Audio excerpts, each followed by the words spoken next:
going to be about soldering copper piping with the adapter and a pipe together. Most important part of soldering is cleaning your adapter and the pipes.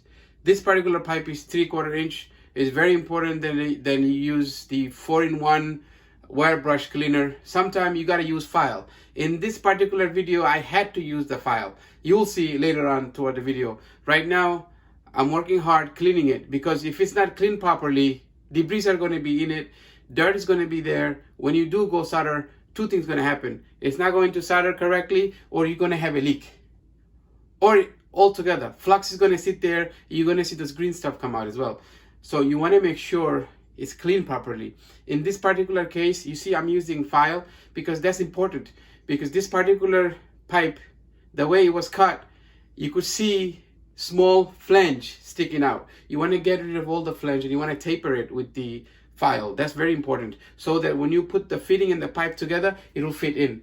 In this case, the fitting is not fitting in. The pipe is not going into the fitting, because I need to either clean the fitting more or file off some of the edges even more on the 3/4 pipe.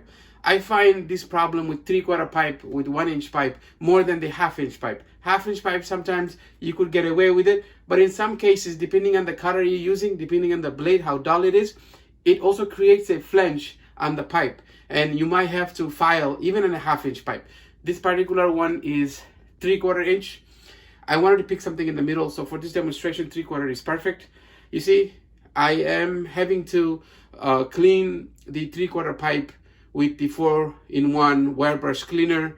I also tried with the sandpaper. I've also tried with the file.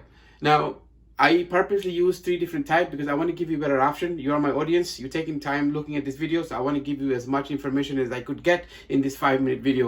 That's my goal. I want to give you, I want to package you information that you could benefit at least with one of them. So right now, fluxing is the next step.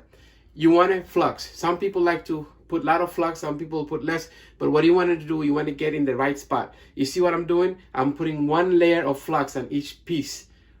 The pipe side, I'm putting 1 layer, and the fitting sides, I'm putting another, because I want to make sure I'm not missing out with the fluxing. I want to flux. Right now, I have to move the fitting in place, because with 3/4, sometimes, if you're not careful, the pipe and the fitting would be at an angle. You don't want that. You want the pipe and the fitting to be in place, and it's not moving. So you might have to wiggle like you saw me do.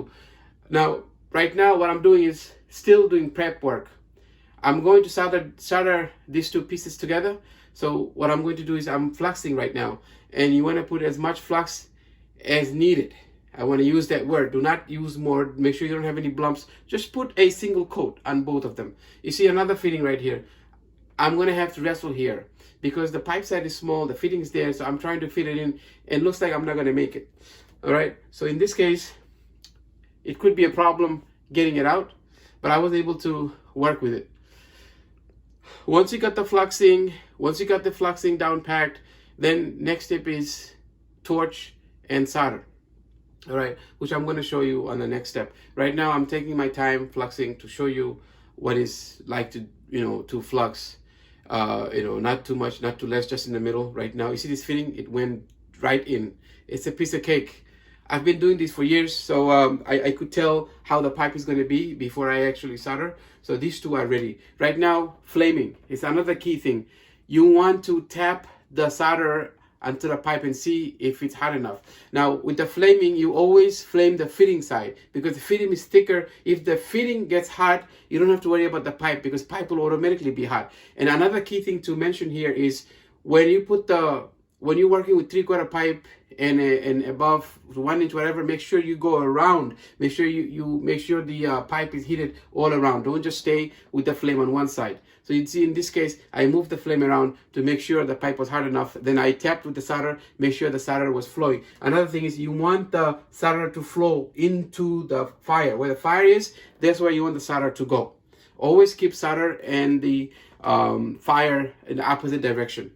All right, well, solder goes on top, flame goes in the bottom in the opposite direction. This way, the solder will follow where the flame is. Solder loves to follow where the flame is. So this way, you don't have to worry about tipping it. Look, another example I'm going to show you. I am heating up the fitting, making sure fitting is hot, and tapping with the solder, making sure it reaches the right temperature. You don't want to hold it there, then you will just melt the solder. So I'm tapping in. When the time is correct, you will see it starts melting, as you saw on this video.